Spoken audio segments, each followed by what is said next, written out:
கர்த்தருடைய பரிசுத்த நாமத்திற்கு மகிமை உண்டாவதாக. இன்றைக்கு நம்ம பார்க்குற கதாபாத்திரம் லோத்து. லோத்து அப்படின்னு பார்த்தா வேதாகமத்தில் அவரும் ஒரு முக்கியமான நபர் தான். அவர் ஆபிரகாமின் சகோதரனுடைய மகன். அவரது வாழ்க்கையில் நல்ல முடிவுகளும் இல்லை சில தவறான முடிவுகளும் நமக்கு ஒரு பாடமாக நம்ம இன்றைக்கி எடுத்துக்கலாம். லோத்தோட அடையாளம், லோத்து யார் அப்படின்னு பார்த்திங்கன்னா, ஆபிரகாம் நம்முடைய முற்பிதாக்களாகிய ஆபிரகாமுடைய சகோதரன் ஆரானின் மகன். அதுக்கு வசனம் ஆதியாகமம் 11ஆம் அதிகாரம் 27ஆம் வசனத்துக்கு ஆரானின் மகன் தான் லோத்து. ஆபிரகாம் கூட சேர்ந்து ஊர் என்ற தேசத்தை விட்டு கானானுக்கு ஆபிரகாம் கூடவே வந்தார். கர்த்தர் ஆபிரகாமை கூப்பிட்டாரு, நீ உன் இனத்தையும் ஜனத்தையும் எல்லாத்தையும் விட்டுட்டு நீ வா அப்படின்ட்டு. ஆபிரகாம் கீழ்ப்படிஞ்சு வந்தார். ஆபிரகாம் கூட சாராலும் வந்தாங்க. ஆனால் லோத்தும் என்ன பண்ணார், ஆபிரகாம் கூடவே அப்படியே ஒட்டிட்டு என்ன பண்ணிட்டாரு, வந்துட்டார். ஆனால் 2 பேரும் சேர்ந்து வரும்போது 2 பேருக்கும் திரளான ஆஸ்திகள். அந்த காலத்தில் ஆஸ்திகள் அப்படின்னாலே மாடுகள், ஆடு, அவருடைய செல்வங்கள் அதிகமானால அவங்க 2 பேரும் ஒருமித்து ஒரு இடத்துல இருக்க முடியல. ஏன்னா இந்த மேய்ப்பர்களுக்கும் அவங்க மேய்ப்பர்களுக்கும் வாக்குவாதம் வந்ததுனால அவங்க என்ன பண்ணாங்க, 2 பேரும் பிரிய வேண்டிய சூழ்நிலை வந்துச்சு. அதனால் அவங்க பிரிவினை வந்தபோது லோத்துடைய வாழ்க்கையில் என்னென்ன முக்கியமான நிகழ்வுகள் வந்துச்சுன்னா, அவர் என்ன பண்ணார், பிரியும் போது நம்ம எங்கே போகலாம் அப்படின்னு டக்குன்னு அவர் தேர்ந்தெடுத்த இடம் சோதோம் கொமோரா. ஏன்னா அது பார்க்கறதுக்கு ரொம்ப செழிப்பாக இருந்துச்சு, ரொம்ப அழகாக இருந்துச்சு. உடனே அவர் என்ன பண்ணார், தேர்ந்தெடுத்துட்டார். நம்ம எப்போதுமே நம்மளோட பார்வைக்கு அழகாக இருக்கிறத நம்ம என்ன பண்ணக்கூடாது, தேர்ந்தெடுக்கக்கூடாது. அது வளமான நிலமாக இருந்தாலும் அங்கே இருக்கிற மக்கள் எல்லாம் ரொம்ப தீய மனுஷர்கள், துன்மார்க்கராக இருந்தாங்க. இந்த மாதிரி இருக்கும்போது நம்ம அதை தேர்ந்தெடுத்தது தவறான காரியம். ஆனால் என்ன பண்ணார், அவர் அந்த இடத்துல தேர்ந்தெடுத்துட்டாரு. ஆனால் அந்த சோதோம் கொமோராவிலேயே நீதிமானாக வாழ்ந்தவர் யாருன்னா லோத்து தான். அதுக்கு லூக்கா 17ஆம் அதிகாரம் 28ஆம் வசனம் இருக்குது, நீதிமானாகிய லோத்து. அப்போது லோத்து அங்கே நீதிமானாக இருந்தார். கர்த்தர் என்ன பண்ணார், நீதிமானாகிய லோத்தை சோதோம் கொமோராவில் ஒரு அழிவு வரும்போது கர்த்தர் லோத்து என்ன பண்ணுறாரு, காப்பாற்றினார். எல்லாத்துக்கும் மேலே சிறையிலிருந்து விடுவிக்கப்பட்டார். அந்த இடத்துல சோதோம் கொமோரா ராஜா தோற்கடிக்கப்பட்டு லோத்தை கைதியாக கொண்டு போயிட்டாங்க. ஆபிரகாம் போய் அவரை விடுவித்து கொண்டு வந்தார். தேவ தூதர்கள் லோத்தை காப்பாற்றினாங்க.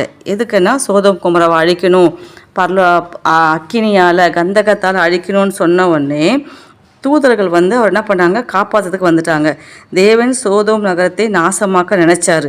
2 தேவ தூதர்கள் லோத்தையும் ஒரு குடும்பத்தையும் அங்கேருந்து வெளில கொண்டு வராங்க. நீ அங்கே இருக்காதப்பா, கர்த்தர் இதை அழிக்க போகிறாரு, இந்த நகரத்தை நாசமாக்க போகிறாரு, நீ கிளம்பி வா அப்படின்னு சொல்கிறாரு. உடனே அங்கேருந்து அவர் கிளம்புறதுக்கு ரொம்ப என்ன சொல்கிறது, கால தாமதம் பண்ணுறாரு.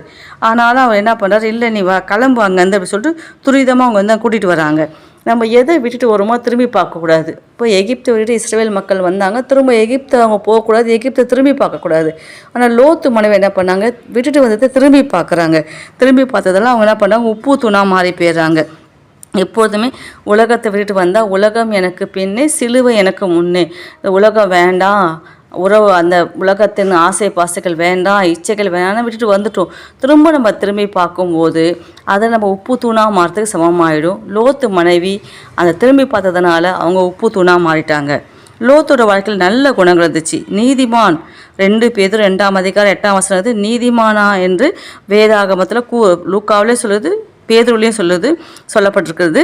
அவர் நீதிமானாகிய லோத்து. அதனால தான் கர்த்தர் நீதிமானாகிய லோத்து அந்த அழிவிலிருந்து காப்பாற்றினார்.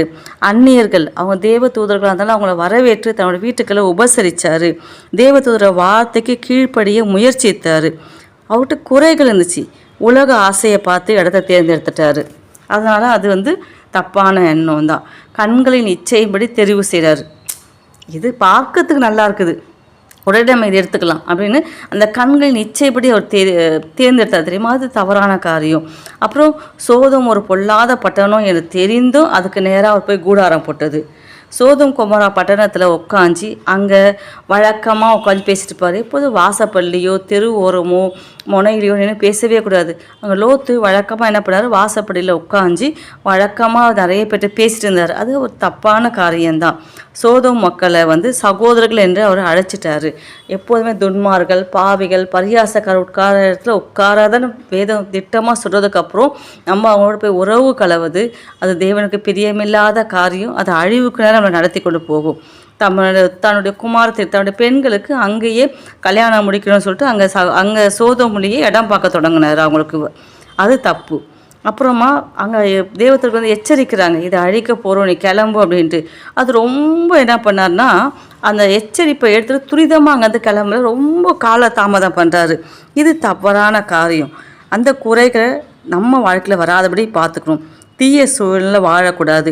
நம்ம குடும்பத்தை ஆவிக்குரிய வளர்ச்சியை நோக்கி தான் கொண்டு போன மாதிரி உலக காரியத்தில் ரொம்ப அதிகமாக ஈடுபடுத்த வைக்கக்கூடாது. லோத்தோட வாழ்க்கையில் நம்ம இன்றைக்கி கற்றுக்கிற பாடம் அப்படின்னா, வெளிப்படையான ஆசீர்வாதத்தை மட்டும் பார்த்து நம்ம முடிவு செய்யக்கூடாது. தீய சூழலை மனிதர்களில் வந்து பாதிக்கும். அந்த தீய சூழலை நம்ம போய் வாழக்கூடாது.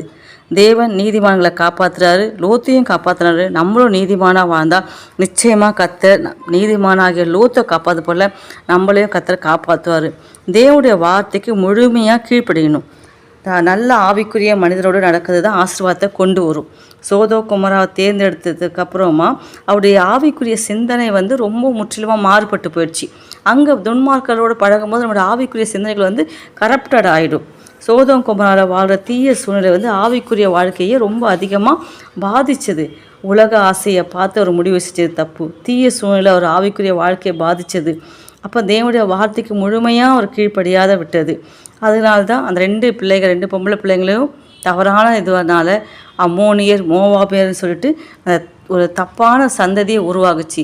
நம்ம உபாகமம் 23ஆம் அதிகாரம் 3ஆம் வசனம் இருக்குது, 10 தலைமுறைக்கும் அம்மோனியரும் மோவாபியரையும் தேவ சபைக்கு உட்படலாகாதுன்னு கர்த்தர் எச்சரிக்கிறாரு.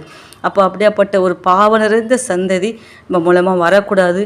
லோத்தோட பாட்டில் நம்ம கற்றுக்க வேண்டிய காரியம், எந்த சூழ்நிலையுமே பளிச்சுன்னு இருக்குது, ஆசையாக இருக்குது, அழகாக இருக்குதுன்னு எதையும் நம்ம தேர்வு செய்ய வேண்டாம். ஏன்னா நம்ம ஆவிக்குரிய கண்களை கொண்டு கர்த்தர் எதை காட்டுறாரோ, தேவ சித்தை எதுவோ நம்ம அதை நோக்கி போனால் நிச்சயம் நம்ம வாழ்க்கை ஆசீர்வாதமாக இருக்கும்.